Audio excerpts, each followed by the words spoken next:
by now, it's going to come as no surprise to you that I have been binge watching yet another documentary series from the BBC, the British Broadcasting Corporation.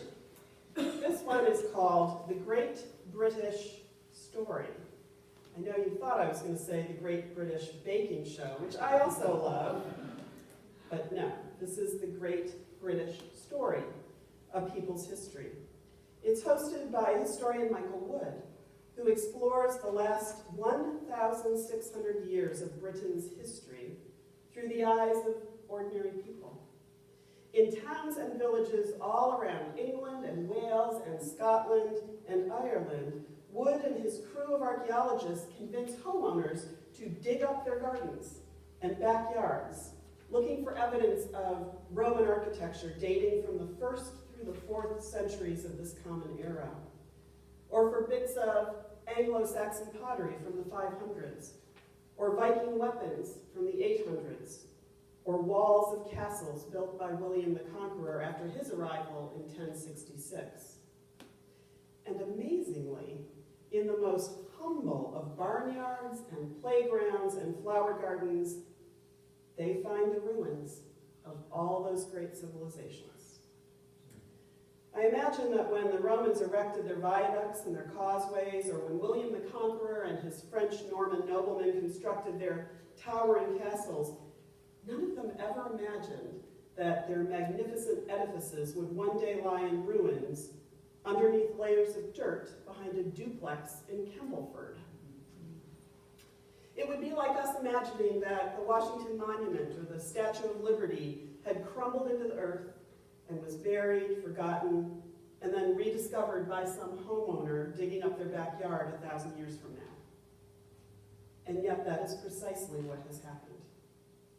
And it's precisely what Jesus predicts in this morning's gospel lesson from Mark. It's what he predicts will happen to the monumentally extraordinary Jerusalem temple. He says that one day not one stone will be left there upon another, all will be thrown down. He says this to his disciples when he catches them admiring the stones, which were actually 40 feet tall, built into the temple walls. And I'm sure they looked at each other and rolled their eyes and said, impossible. These stones are going to stand forever. As the Gospel of Mark describes the scene, Jesus is standing in the temple courtyard with his disciples shortly after the story we heard from last week, where he has admired and pointed out to them a poor widow who put her last 2 coins into the temple treasury, into their offering box. But dazzled by this architectural majesty surrounding them, the disciples look right past that widow and instead point to something else instead. Look, teacher, they say, look at what large stones and what large buildings are here. According to the 1st century historian Josephus, the Jerusalem temple of Jesus' day was in fact quite awe-inspiring. I'm going to put a cough drop in my mouth so that I can keep talking. Newly reconstructed by Herod the Great, this is not Solomon's temple, it had to be rebuilt. The temple's retaining walls were composed of these enormous stones I told you about. The footprint was twice as large as the Roman Forum and 4 times as large as the Athenian Acropolis. Herod reportedly used so much gold to gild the outside walls that anyone who stared at them when the sun was bright risked going blind. Is it any wonder then that the disciples are impressed and try to share this sense of awe with Jesus? But Jesus isn't dazzled. Instead, he responds to that disciple with a question. Do you see this great building? Why does Jesus ask the disciple if he can see what the disciple has just said to Jesus? Can you see this great building? Aren't the two of them seeing the same thing? Actually, no. I don't think they're seeing the same thing at all. What the disciple sees is this architectural marvel, the biggest, the boldest, the most unshakable symbol of God's presence that he could ever imagine. A symbol of glory and pride and worthiness. What takes that disciple's breath away as he gazes at the temple is the religious certainty and the permanence that glittering display gives to the world. That's what the disciple sees. But Jesus, he sees ruins, rubble, destruction. He sees fragility and not permanence. He sees loss, not glory. He sees change, not stability. And I need a cup of tea. Sorry, I thought my cold would be better by now. And so he says, not one of these stones is going to be left here upon another. It's all going to be thrown down. What Jesus is doing is inviting his disciples and us to look beyond the grandeur of the temple and recognize our God is not going to be domesticated and kept in any box, even a box made out of 40-foot stones. God is not bound by bricks and mortar. God, Jesus is saying, goes beyond every edifice, every institution, every mission statement, every strategic plan, and every symbol that we human beings can create in his name. This morning here on Stewardship Dedication Sunday in this humble church with a great big heart and some shaky finances, Jesus is asking us, on what shiny religious edifice are we pinning our hopes instead of trusting him? He's asking why we cling to permanence when he's inviting us to change and grow and evolve. He's asking a hard question.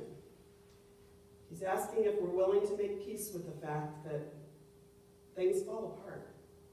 Things we loved, things we built, things we cried and prayed and strived for.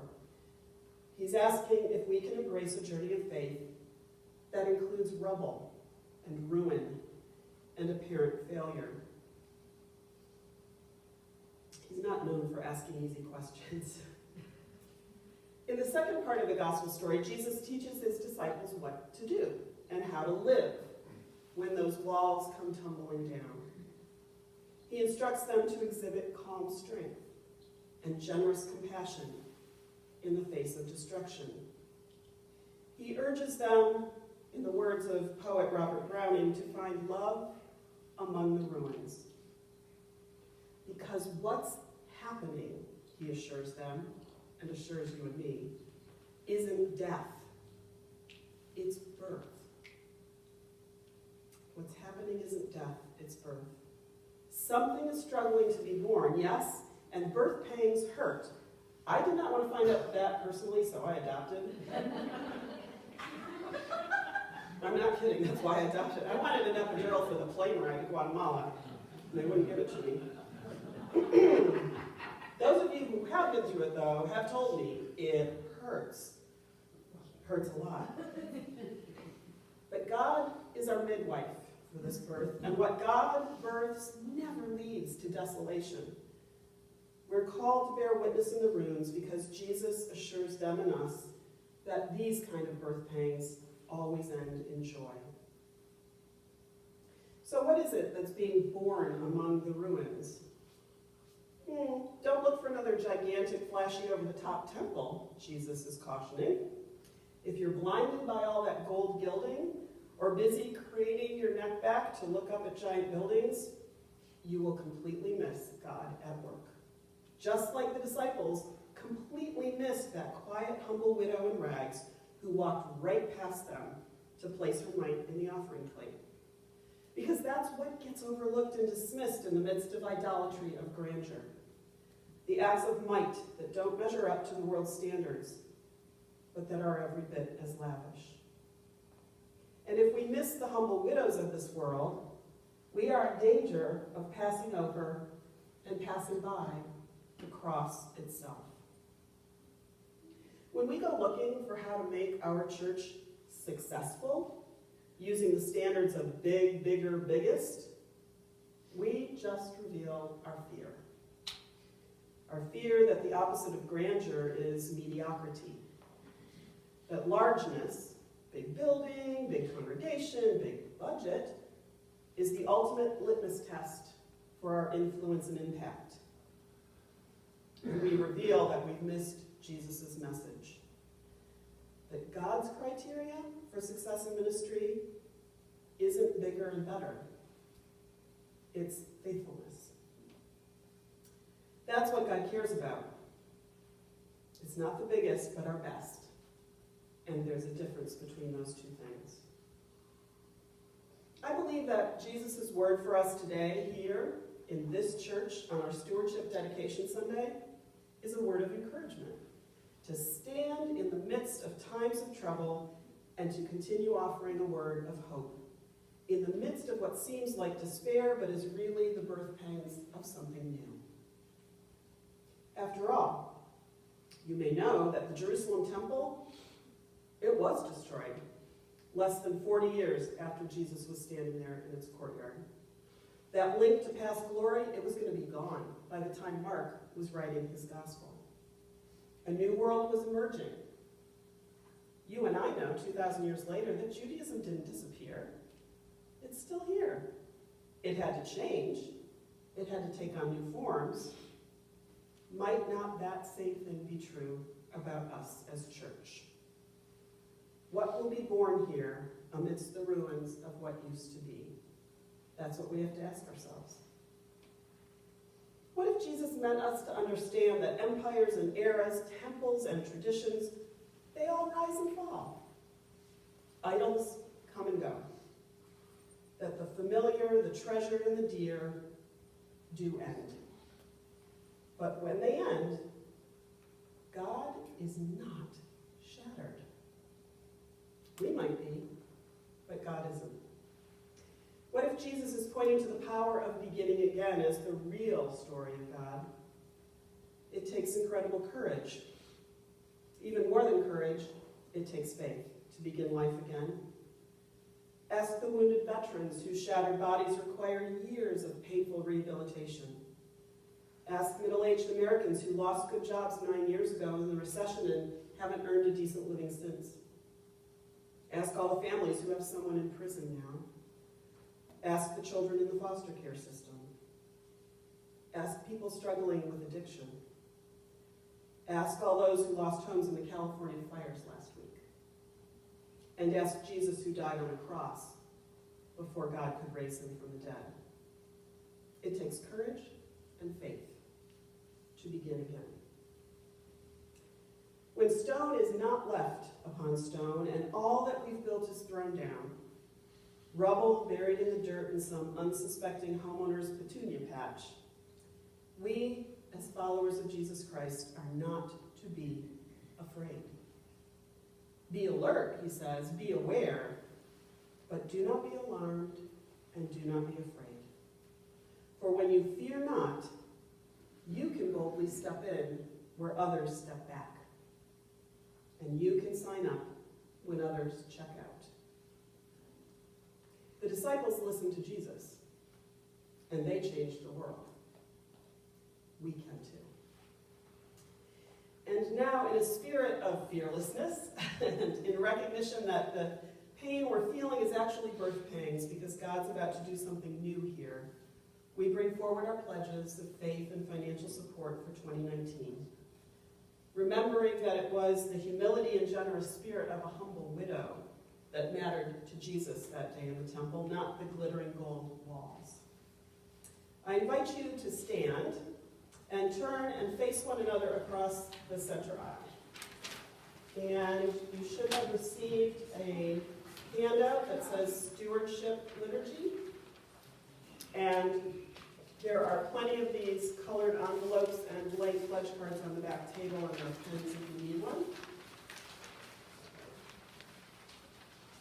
There are words there about how all are welcome here, and nobody is required to make a pledge, and if you are a visitor, we want you to know that we're so very glad you're here, and we invite your prayers and celebration with us as those of us who are prepared to make a pledge do so. So a pledge is an expression of your Christian faith put into action. It's a tangible statement about your belief for God's dream of the future. And you can see there those columns. I pledge because. Now, the church school had a little head start on the rest of you. I wanted some plants in the audience this morning. So we talked about if any of these statements on this list rang true for anyone. And some people found one that meant something, and others wrote their own. And I'm inviting you, just as the Spirit moves you, to say out loud the way we do with concerns and celebrations. Don't worry about a microphone, just speak up. Why you pledged. And I'll begin. I pledge, and it's not fair because I wrote the list, but I pledge because I remember Billy Graham's words that my checkbook is a theological document that tells me who and what I worship. And apparently it's here in Shaw's. But I care a lot more about here. What about the rest of you? Why do you pledge? I pledge because this is home to me. This is my home. This is where I belong. Pledge to return to God what He's given to us. Five our gifts are needed. I'm writing God. I put that in for you, I knew. Yeah. Either that or you've done some really bad things and you got to pay them off. Oh, But is that that's the count? next Is that one, on yeah. the list too? Oh, yeah. I knew you'd be here today. Yeah. Any others? Why do you give to this church or any church? This church was here for me when I needed it, and my gift will ensure it's here for someone else when they need it. I want Either Joy? to be part of a church that is making a difference in people's lives by the way it lives our gospel. I'm thankful for this church, and I'm thankful for the people of this church. This is like this is home. It's appropriate on Thanksgiving Sunday. Are there any others before we dedicate our pledge? Maryland comes cold mine because this is my home, and I want to be a good provider. Well said. The giving that we give gives to the community, and that gives me a feeling in my heart. I've seen people's lives transformed here, and I want to support them. Good.